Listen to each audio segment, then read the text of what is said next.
નમસ્કાર વિદ્યાર્થી મિત્રો,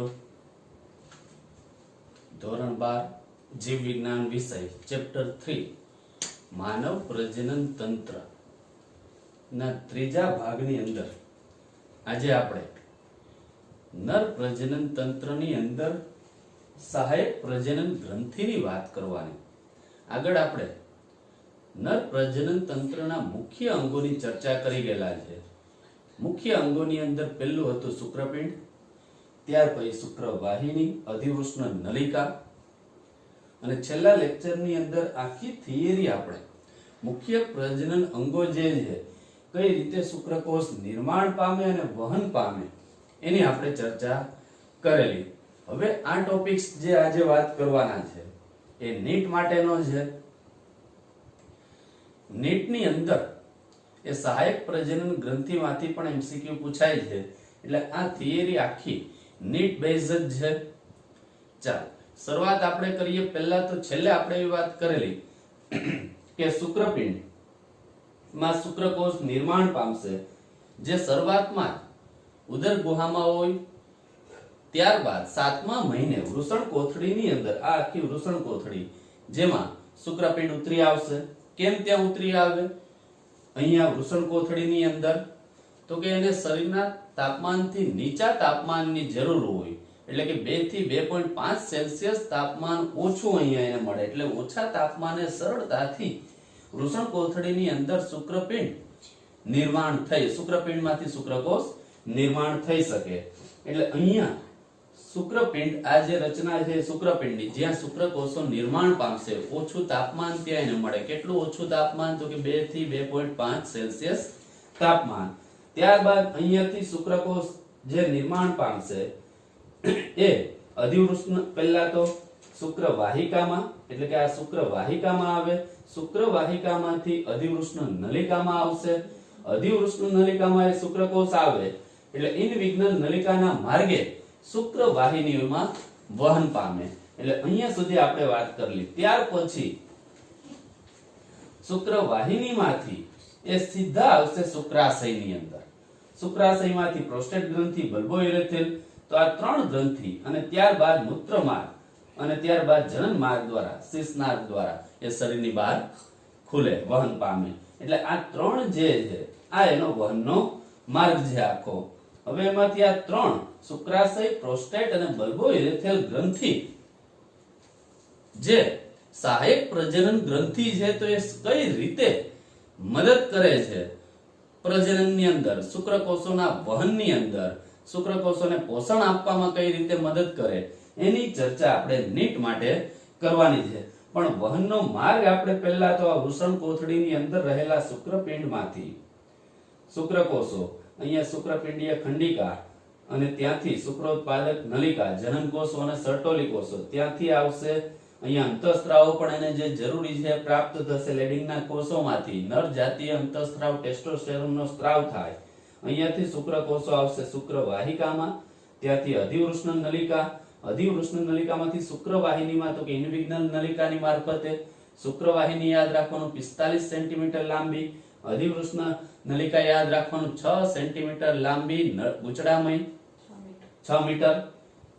ત્યાંથી શુક્રવાહિનીમાંથી શુક્રકોષો હવે આવશે શુક્રાશય, પ્રોસ્ટેટ અને બલ્બો યુરેથ્રલ ગ્રંથિ. તો ચાલો વિદ્યાર્થી મિત્રો, અહીંયા પહોંચે શુક્રકોષો ને ત્યાં પછી કઈ રીતની મદદ કરશે શુક્રાશય એની આપણે ચર્ચા વાત કરીએ. નીટમાં ખાસ અગત્યનું છે. હવે શુક્રાશય નરની સહાયક પ્રજનન ગ્રંથિ, તો એનું સ્થાન પહેલા તો મૂત્રાશયના પાયાના ભાગે. હવે આ આખું મૂત્રાશય છે, આ મૂત્રાશય, તો આ એનો પાયાનો ભાગ. વિદ્યાર્થી મિત્રો, આ એનો પાયાનો ભાગ છે. તો એનું સ્થાન ક્યાં છે? આ બંને શુક્રાશય જોડમાં હોય, યાદ રાખજો. શુક્રાશય જોડમાં હોય એટલે 2 હશે, એક જોડ, એટલે એનું સ્થાન મૂત્રાશયના પાયાના ભાગે. તો આ આખું મૂત્રાશય જ છે, આ આખું મૂત્રાશય જ છે. તો મૂત્રાશયના પાયાના ભાગે રહેલી ગ્રંથિ એટલે શુક્રાશય. ચાલો ત્યાર પછી એનું કાર્યની વાત કરીએ. શુક્રાશયનું કાર્ય શું? તો કે વીર્યનું 60% પ્રવાહી ઉત્પન્ન કરે. એટલે અહીંયાથી વીર્ય જે ઉત્પન્ન થવાનું પ્રવાહી, એ પ્રવાહી 60% ઉત્પન્ન અહીંયા શુક્રાશયમાં જ થવાનું. 60% પ્રવાહી ઉત્પન્ન કરે. હવે તેનો ઘટ અને પીળાશ પડતો સ્ત્રાવ, આ ખાસ યાદ રાખવાનું. અહીંયાથી વીર્ય જે 60% ઉત્પન્ન થવાનું, એમાંથી તેનો ઘટ અને પીળાશ પડતો સ્ત્રાવ, જેમાં શર્કરા, કેલ્શિયમ, વિટામિન સી, ઉત્સેચક સભર હોય છે. હવે યાદ રાખજો, અહીંયાથી શુક્રાશયમાંથી એક તો શર્કરા, ત્યાર પછી કેલ્શિયમ, ત્યાર પછી વિટામિન સી અને ઉત્સેચકો સભર હોય છે. એટલે અહીંયાથી જે બધું એને મળવાનું ઉત્સેચકો શેની અંદર? અહીંયા આવે શુક્રકોષ વહન પામે, પહોંચે શુક્રવાહિનીમાંથી અહીંયા શુક્રકોષો પહોંચશે. એટલે એને શર્કરા પણ પ્રાપ્ત થાય, કેલ્શિયમ પણ પ્રાપ્ત થશે, વિટામિન સી પણ પ્રાપ્ત થશે. આ ખાસ વિટામિન સી યાદ રાખવાનું એમસીક્યુ ની અંદર. અને ઉત્સેચકો સભર હોય છે, એ આખું પ્રવાહી. અને શુક્રકોષોને પોષણ પૂરું પાડે. એટલે આ બધી વસ્તુ એમાંથી પ્રાપ્ત થશે. એટલે શુક્રકોષોને એને પોષણ પણ પ્રાપ્ત થશે. ક્લિયર વિદ્યાર્થી મિત્રો? એટલે શુક્રાશય અહીંયા શું આપશે? શુક્રકોષોને પોષણ. શેની મદદથી? શર્કરા એના પ્રવાહીમાં રહેલું હશે, કેલ્શિયમ હશે, વિટામિન સી હશે અને ઉત્સેચકો હશે. ક્લિયર? સ્થાન કઈ જગ્યાએ? તો કે મૂત્રાશયના પાયાના ભાગે, એક જોડમાં હોય, યાદ રાખવાનું. ચાલો, ત્યાર પછી પ્રોસ્ટેટ ગ્રંથિ. ત્યાર પછીની જે આ ગ્રંથિ છે એ પ્રોસ્ટેટ. હવે પ્રોસ્ટેટ યાદ રાખવાનું અયુગ્મ ગ્રંથિ છે, એટલે જોડમાં નથી. આ ભલે અહીંયા દેખાય આપણને આમ બે, પણ આ એક જ હોય. સળંગ આ એક જ હોય. એટલે એમાં અટવાતા નહીં વિદ્યાર્થી મિત્રો, એ જોડમાં નથી, માત્ર સિંગલ જ છે, એક જ છે.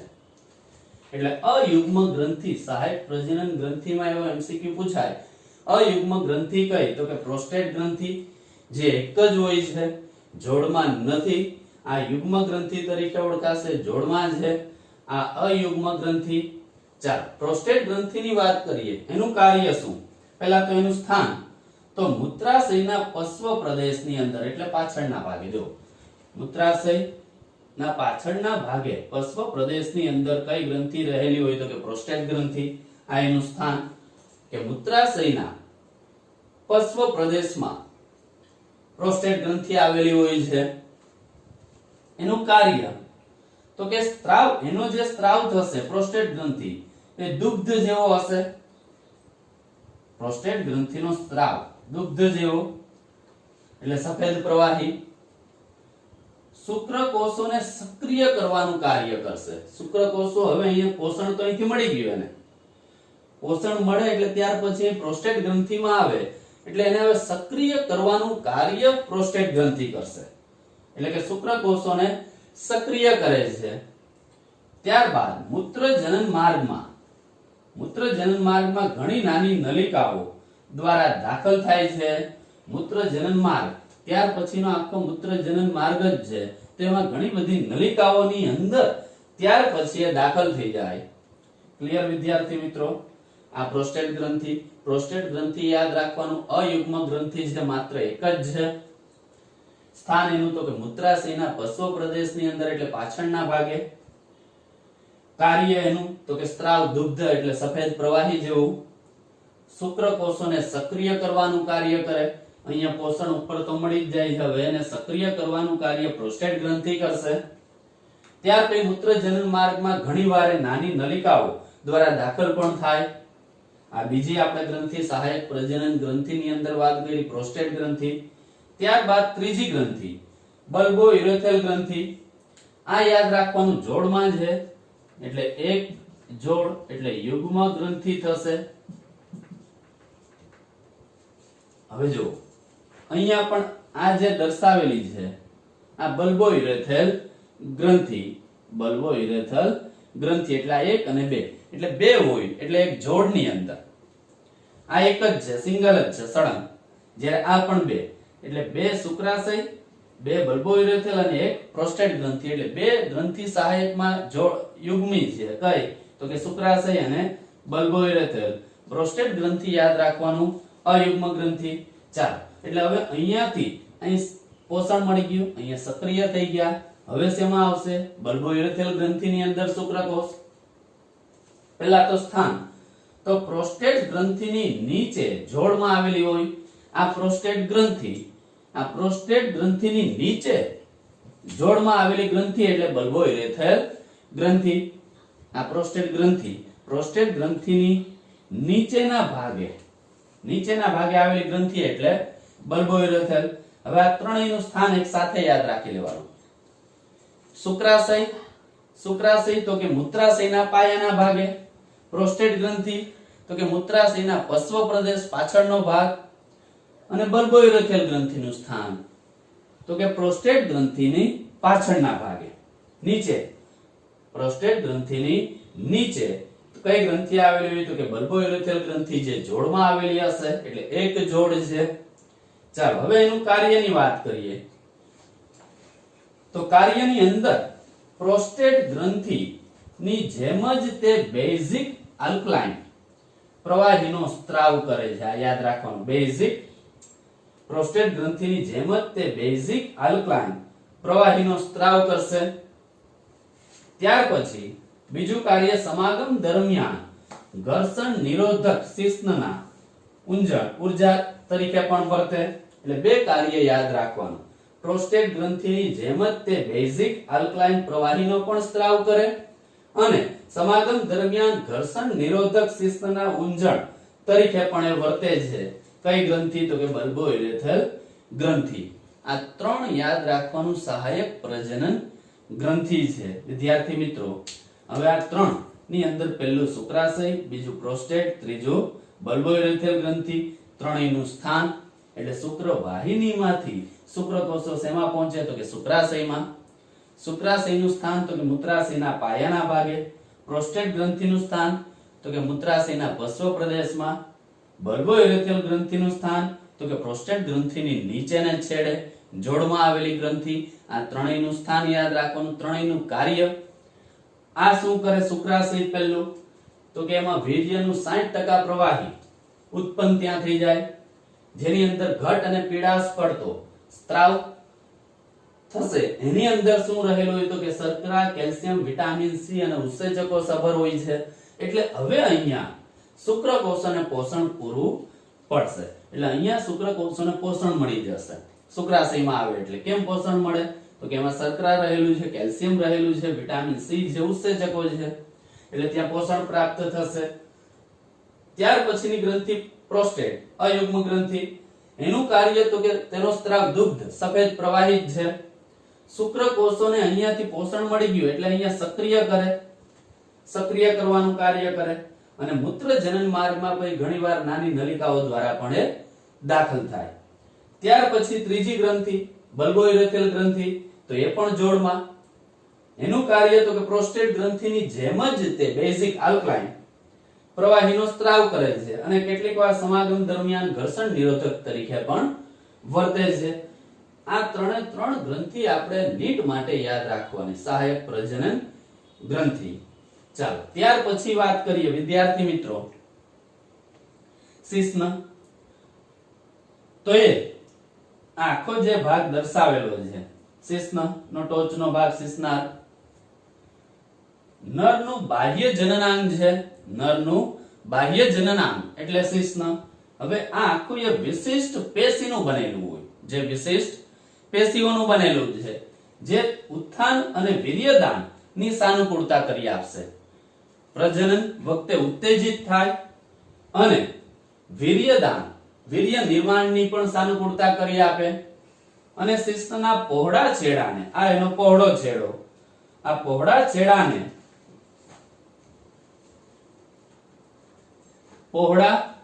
છેડાને શિશ્નાર્ગ તરીકે ઓળખવામાં આવે. પહોળા છેડાને જે અગ્ર ત્વચાથી, અહીંયા આખી અગ્ર ત્વચા આવેલી હશે, આ અગ્ર ત્વચાથી ઓળખાતી શિથિલ ગળીમય ત્વચા દ્વારા આવૃત હોય. એટલે અગ્ર ત્વચાથી ઓળખાતી વિશિષ્ટ પ્રકારની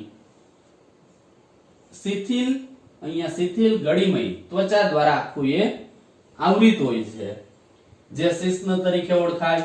એટલે અહીંયા શિશ્નની વાત કરીએ તો નરનું બાહ્ય જનનાંગ છે, વિશિષ્ટ પેશીઓનું બનેલું છે, જે ઉત્થાન અને વીર્યદાનની સાનુકૂળતા એનું કાર્ય તો કે ઉત્થાન અને વીર્યદાનની એટલે વીર્ય નિર્માણ અને ત્યારબાદ એનું વહન કરવાની સાનુકૂળતા કરી આપે.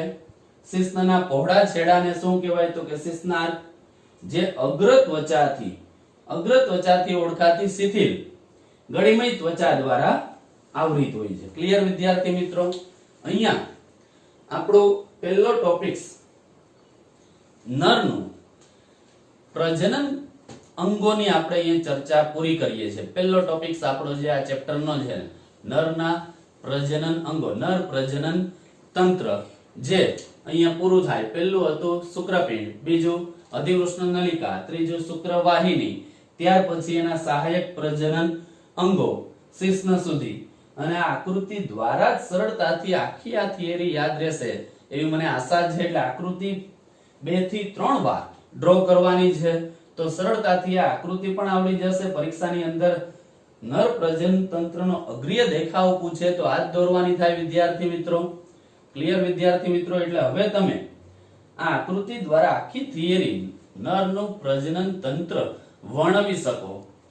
ક્લિયર? એમાંથી એક શુક્રપિંડ પહેલી થિયરી આખી જે પહેલા લેક્ચરની અંદર વાત કરેલી, ત્યાર પછી બીજા લેક્ચરની અંદર અધિવૃષ્ણ નલિકા અને શુક્રવાહિનીની વાત કરેલી, અને આજે આપણે વાત કરેલી છે સહાયક પ્રજનન ગ્રંથિઓની. એટલે અહીંયા આપણો આ પહેલો ટોપિક્સ પૂરો થાય છે, નરનું પ્રજનન તંત્ર. ક્લિયર વિદ્યાર્થી મિત્રો?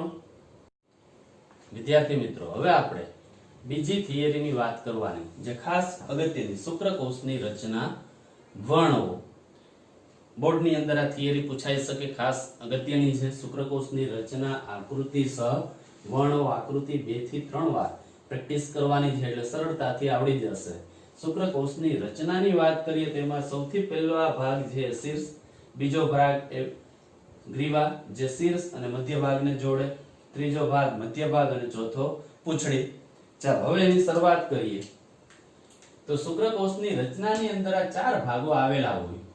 પહેલું શીર્ષ, ઉપરનો ટોચનો ભાગ, ત્યાર પછી શીર્ષ પછીનો આ ભાગ એટલે ગ્રીવા, ત્રીજો આખો મધ્ય ભાગ અને ચોથો આખો આ પૂંછડી વાળો ભાગ.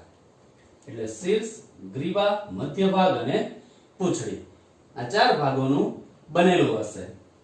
હવે એમાં સૂક્ષ્મદર્શી રચના છે, આખી સૂક્ષ્મદર્શી રચના. રસપટલ શુક્રકોષોના સમગ્ર દેહને આવરે છે, એટલે એની અંદર રસપટલ રહેલું હશે. રસપટલ શુક્રકોષના સમગ્ર શરીર દેહને આવરવાનું કાર્ય કરે છે. ચાલો એમાં પહેલા વાત કરીએ શીર્ષ. તો શીર્ષ કેવું છે તો કે વિસ્તૃત એકકીય સિંગલ એન્ડ અને કોષ કેન્દ્ર ધરાવે. શીર્ષ તો કે વિસ્તૃત સિંગલ એન્ડ ધરાવે અને કોષ કેન્દ્ર ધરાવતું રંગસૂત્રીય દ્રવ્ય છે. ક્લિયર વિદ્યાર્થી મિત્રો? એ શીર્ષની વાત કરી. હવે એનો ટોચનો ભાગ એટલે શુક્રાગ, ટોચનો ભાગ તો એ શુક્રાગ, શીર્ષનો અગ્ર છેડો, શીર્ષનો અગ્ર છેડો ટોપી જેવો રચના ધરાવે છે, ટોપી જેવો રચના ધરાવે છે. હવે એનું કાર્ય ખાસ અગત્યનું, તે હાઇલુરોનિડેઝ ઉત્સેચક એની અંદરથી ઉત્પન્ન થશે. અહીંયાથી આ શુક્રાગ જે ટોપી જેવો ભાગ, શુક્રકોષનો ટોચનો ભાગ, જે હાઇલુરોનિડેઝ ઉત્સેચક ઉત્પન્ન કરે છે, જે અંડપડને તોડી શુક્રકોષોનો અંડકોષમાં પ્રવેશ કરાવવા માટે જવાબદાર છે. એટલે પહેલો તો ભાગ આપણે વાત કરી શીર્ષ. શીર્ષ કેવો છે તો કે વિસ્તૃત પ્રદેશ, એકકીય સિંગલ એન્ડ ધરાવે અને એની અંદર કોષ કેન્દ્ર ધરાવતું રંગસૂત્રીય દ્રવ્ય આવેલું હોય. હવે જે એની ઉપરનો ટોચનો ભાગ એટલે શુક્રાગ, ટોપી જેવો ભાગ છે, જે હાઇલુરોનિડેઝ ઉત્સેચક ધરાવે છે, જે અંડપડને તોડીને એટલે આ ભાગ એ ઉત્સેચકની મદદથી અંડપડને તોડી અને શુક્રકોષોનો અંડકોષમાં પ્રવેશ શક્ય બનાવે છે. ક્લિયર વિદ્યાર્થી મિત્રો? ચાલો હવે આપણે બીજા ભાગની વાત કરીએ, મધ્ય ભાગ, બીજો ભાગ મધ્ય, તો એમાં અસંખ્ય કણાપ સૂત્ર આવેલા હોય. આની અંદર અસંખ્ય કણાપ સૂત્ર આવેલા હશે મધ્ય ભાગની અંદર. આ બીજો ભાગ ગ્રીવા, તો ગ્રીવા શુક્ર શીર્ષ અને મધ્ય ભાગને જોડવાનું કાર્ય કરે. ચાલો હવે મધ્ય ભાગની વાત કરીએ તો મધ્ય ભાગમાં અસંખ્ય કણાપ સૂત્ર ધરાવે છે. અસંખ્ય એમાં કણાપ સૂત્ર આવેલા હશે જે પૂંછડીના હલનચલન માટે શક્તિ પણ ઉત્પન્ન કરે છે. એટલે અહીંયા હલનચલન માટે શક્તિ પણ ઉત્પન્ન કરશે અને ફલન માટે જરૂરી શુક્રકોષોની ચલિતતા માટે પણ સાનુકૂળતા પૂરી પાડવાનું કાર્ય કોણ કરશે? મધ્ય ભાગ, જેની અંદર અસંખ્ય શું આવેલા હોય તો કે કણાપ સૂત્ર અસંખ્ય આવેલા હશે જે તારક શક્તિ બક્ષે, એટલે પ્રચલન ક્ષમતામાં વધારો કરે, હલનચલન માટે શક્તિ પણ મેળવે એમાંથી કણાપ સૂત્રમાંથી, અને ફલન માટે જરૂરી શુક્રકોષોની ચલિતતા માટેની સાનુકૂળતા પણ એ પૂરી પાડે છે. હવે સંખ્યા ખાસ અને ત્યારબાદ ચોથો ભાગ પૂંછડી, તો એ પણ શુક્રકોષોને હલનચલન પ્રચલનમાં એ મદદ કરશે, પૂંછડી વાળો ભાગ. હવે જો આ ખાસ યાદ રાખવાનું, મૈથુન ક્રિયા દરમિયાન પુરુષ લગભગ 200 થી 300 મિલિયન, આ ખાસ એમસીક્યુ માં યાદ રાખવાનું, 200 થી 300 મિલિયન શુક્રકોષોનો સ્ખલન ક્રિયામાં ત્યાગ કરે છે. એટલે મૈથુન દરમિયાન પુરુષ લગભગ 200 થી 300 મિલિયન શુક્રકોષોનો ત્યાગ કરશે, જેમાંથી સામાન્ય પ્રજનન ક્ષમતા માટે ઓછામાં ઓછા 60%, ખાસ યાદ રાખવાનું, ઓછામાં ઓછા 60% શુક્રકોષો સામાન્ય આકાર અને કદ ના હોવા જરૂરી છે. આ ખાસ યાદ રાખજો. જેમાંથી 200 થી 300 મિલિયન સ્ખલન દરમિયાન ત્યાગ થાય, જેમાંથી ઓછામાં ઓછા કેટલા તો કે 60% શુક્રકોષો સામાન્ય આકાર અને કદના હોવા જરૂરી છે, અને ઓછામાં ઓછા 40% શુક્રકોષો શક્તિશાળી હલનચલન, એ 60% જે હશે એમાંથી પાછા 40% શુક્રકોષો શક્તિશાળી હલનચલન દર્શાવતા હોવા જરૂરી. કેમ કે યોનિ માર્ગમાં પ્રવેશે, ત્યાંથી અંડવાહિનીમાં પ્રવેશે અને પછી અંડકોષ સાથે સંયોજાય, એટલે ત્યાં સુધી એને વહન થવા માટે એ 40% શક્તિશાળી એમાં હલનચલન દર્શાવતા હોવા જોઈએ, તો જ ફલન શક્ય બને. અહીંયા સુધી આ થિયરી લખવાની થાય વિદ્યાર્થી મિત્રો. ક્લિયર આખું? ચાલો, પહેલા ભાગ શીર્ષ, બીજો ગ્રીવા, ત્રીજો મધ્ય ભાગ, ચોથો પૂંછડી. આકૃતિ આધારિત જ આપણે વાત કરી દઈએ. પહેલો ભાગ શીર્ષ, તો કે વિસ્તૃત આખો ભાગ છે, એકકીય હોય છે, જે જીવરસ પટલ એટલે રસ તરથી આખું શુક્રકોષ ઘેરાયેલું જ છે. શીર્ષ ભાગ, તો કે કોષ કેન્દ્ર ધરાવતું રંગસૂત્રીય દ્રવ્ય છે. એનો ટોચનો ભાગ તો કે શુક્રાગ તરીકે ઓળખાય છે, ટોપી જેવો ભાગ છે, જેની અંદર કયો ઉત્સેચક અહીંયા રહેલો હોય તો કે હાયલોરોનિડેઝ ઉત્સેચક આવેલો છે, જે અંડપડને તોડી શુક્રકોષોનો અંડકોષમાં પ્રવેશા શક્ય બનાવશે. બીજો ભાગ ગ્રીવા, તો એ શીર્ષ અને મધ્ય ભાગને જોડે છે. ત્રીજો ભાગ મધ્ય ભાગ, તો એની અંદર કણાપ સૂત્ર આવેલા હોય છે, અસંખ્ય કણાપ સૂત્ર, જે શુક્રકોષોને પ્રચલન ક્ષમતા બક્ષે છે, હલનચલનમાં મદદ કરે છે અને શક્તિ પણ પૂરી પાડે છે. અને છેલ્લો ભાગ પૂંછડી, ચોથો ભાગ, તો એ પણ શુક્રકોષોને પ્રચલનમાં મદદ કરે છે. ક્લિયર વિદ્યાર્થી મિત્રો? આ વાત કરી આપણે અગત્યની થિયરી, શુક્રકોષની રચના આકૃતિ સહ વર્ણવો. હવે તમે આ આકૃતિ સાથે સરળતાથી એને સમજાવી શકશો. નમસ્કાર.